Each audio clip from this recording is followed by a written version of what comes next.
claim to the stars.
Lord Captain, my apologies. I did not notice your entrance.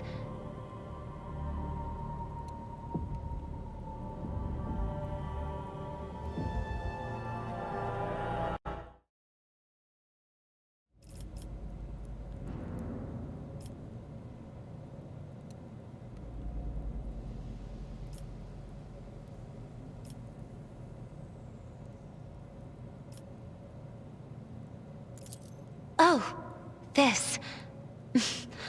I found this fascinating read on one of the shelves, and I must say, it has caught my eye.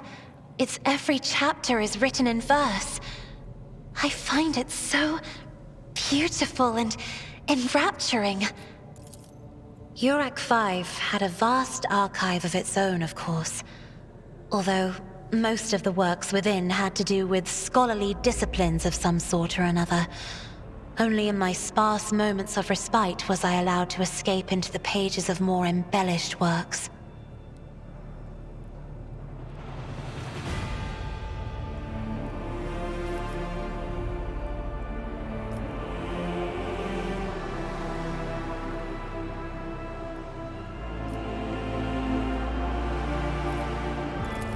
One should not underestimate the navigators of House Orsellio, Lord Captain.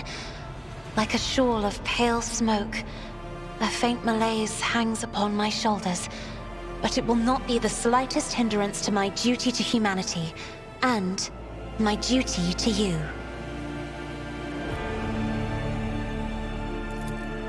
No, it is not that at all, Lord Captain.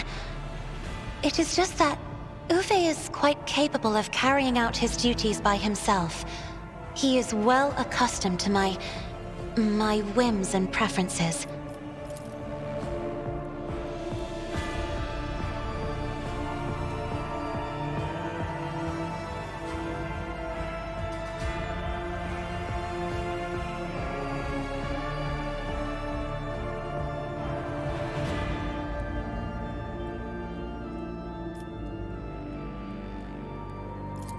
There are people on this ship who are far more impulsive and dangerous to others, and far less devoted to the God Emperor than a herald of the Navis Nobilite.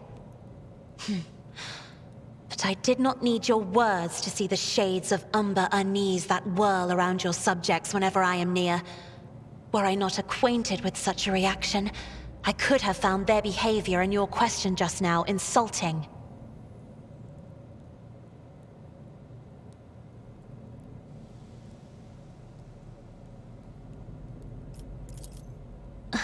Lord Captain, would you kindly explain to me why you are pestering me with these questions?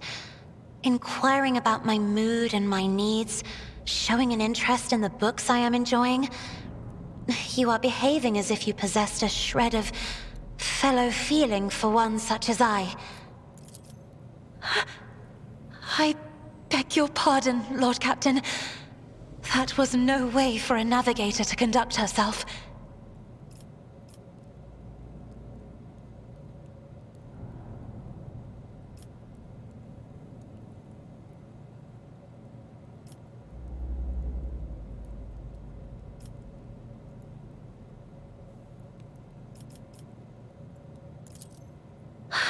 Please forgive me.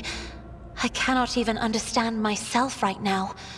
Your words and attention have reminded me of life on the station, of Theobald and Felek. I do not understand. They were merely the keepers of Urak 5. So why do memories of those two make me feel a strange heaviness here? At the same time, I find myself overwhelmed with new excitement and anticipation. At last, I have set foot outside my familiar walls and into a world that I have only seen before in the pages of books. Your ship alone is a treasure trove of remarkable artifacts and curiosities. And just imagine the things that await beyond, but my delight must seem childish to you, surely.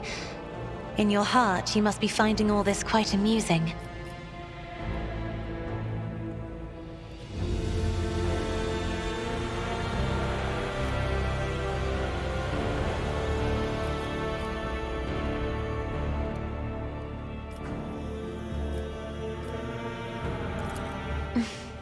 Indeed.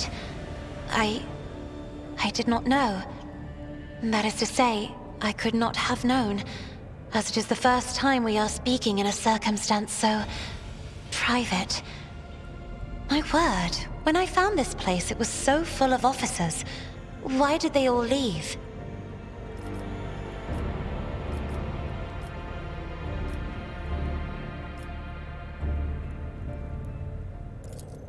Or because my presence offends them. Then I must take my leave as well. I am due to inspect the Sanctum Navis after the communion ritual and prepare the chamber for the upcoming warp jump. Thank you for your company.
Words cannot describe how boring the bridge is without our stimulating conversations.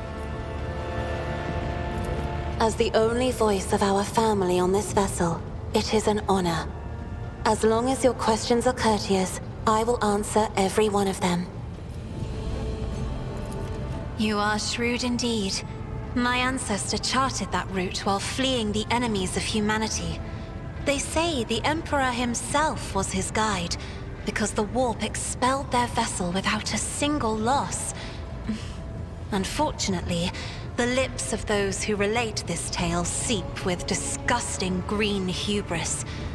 I think Cassia Orsellio was simply a skilled navigator.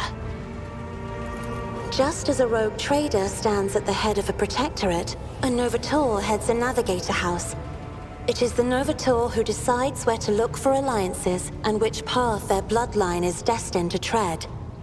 As for our house, the transfer of power to a successor is currently underway. In the meantime, Great Regent Auronto Orsellio is ensuring the stability of the house. Oh, yes. The navigators of the house came to the Coronis Expanse fairly recently. A mere 208 years ago. Before that, our ancestors expanded the borders of humankind's dominion for the glory of the Emperor, blazing trails to different corners of the galaxy.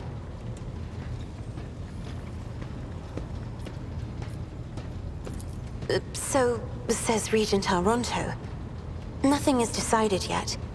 Some people in the house become enshrouded in rolling gray clouds at the thought of me becoming the Novator.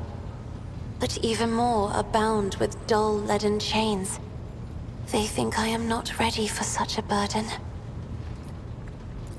By all means. I am a part of House Orsellio, an ancient dynasty of the Navis nobility. Since time immemorial, our family has served to advance knowledge, pushing at the boundaries of the dark unknown. The Starway Atlas contains 2,843 routes that chart the sectors of the Segmentum Obscurus and reach all the way from the Coronis Expanse to Holy Terra. And uniting the Imperium's thousands of worlds. House Orsellio is bound by commercial pacts to houses Galeatis, Ortina, Drotus, and... There is a dark blue knot tightening on your neck, Lord Captain. I can see my reply is not satisfying your thirst for knowledge. What is it you desire to hear exactly? You have my permission, Lord Captain. Hardly. According to the chronicles of the house, I was born on one of the Orsellio worlds. Oh, what was it? Please forgive me, Lord Captain. My childhood memories are too vague. Sometimes I dream about the colorful birds that built their nests in the garden, or the servants dressed in purple livery, or the blue fog that rolled over the lowlands behind the palace. But everything is covered in a rosy haze. Perhaps it is my imagination, not my memory, that is painting these pictures. My stay on the station was wholly dedicated to preparing me for my future duty. Astromancy, astrography, numerology, the histories of my house and the Imperium, as well as other disciplines. For many years, dozens of instructors tirelessly prepared me for my destiny. And once a year, Great Regent Alronto would come to the station. He would entrust his beautiful vessel to my command, so that I could master the practical aspects of our art as well.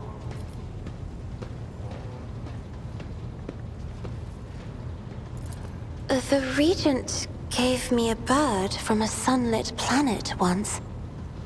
I tried to befriend it and make it sing, but for some reason, it refused, and died soon after. The instructors were too respectful of my duty to my house to waste precious time on idle chatter. Aside from them, there were only servants on the station, and you know they have their vocal cords removed, so they cannot break their vow of silence. And since the subject has been breached, Lord Captain, why do you not follow this honored tradition? Your decks are so garish. Apologies, I meant noisy. The rabble don't just chatter. Sometimes they shout and even sing. Why do you allow such a lack of restraint? Rogue traders are highborn, are they not?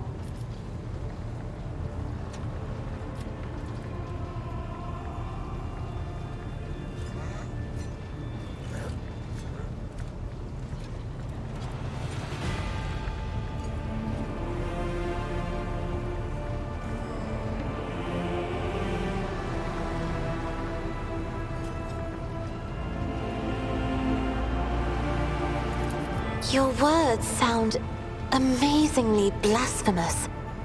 If a ruler's duty dictates the need for violence, would dispensing it not be their responsibility? I will contemplate your answer in solitude. The Navigator's open eye is baneful to whoever the warp's ruinous shine falls upon, and therefore it is the symbol of our power. We are the guiding stars of humanity, found worthy of an uncommon gift, and one of the duties that we bear is to guard our eye, even from wayward glances that may bear evil. Besides, I am aware that lesser servants of the Imperium may find our appearance repulsive. The Navigator gene twists the features the rabble are used to seeing, and the magnificence of our role cannot be grasped by their feeble minds.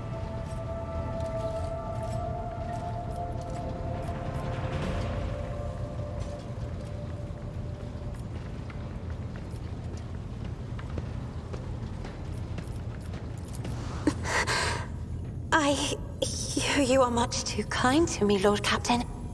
Allow me, for my part, to note the beauty of your shoulders? Yes, your shoulders. Pray let us change the subject. It may be difficult to describe. You see, every navigator perceives the warp differently.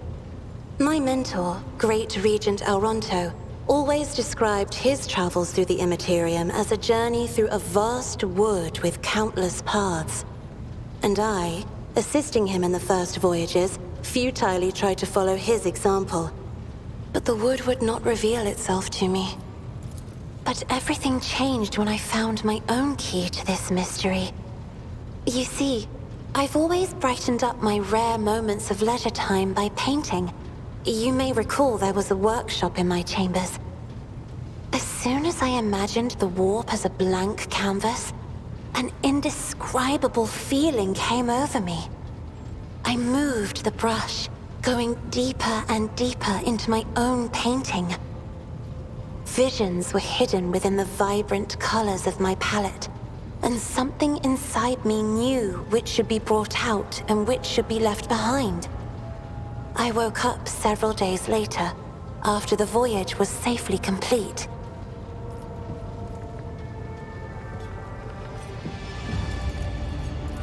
The Emperor graced me with a gift.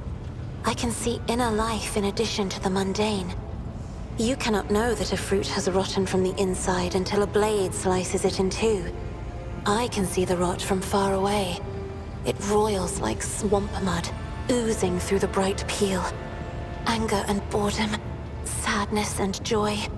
Everything that people shut away inside themselves is revealed to me like colors on the canvas of my world.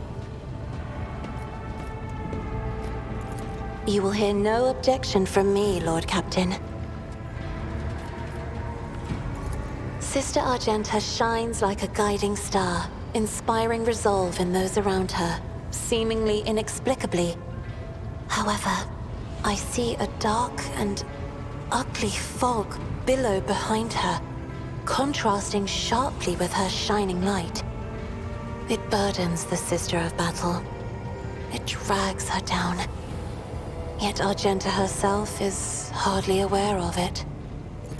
Seneschal Viserion is among the few whose colors are a pleasure to look at. Whenever the Seneschal speaks, heavenly crystal clarity spreads around him. And whenever he is angered, dark blue clouds condense over him.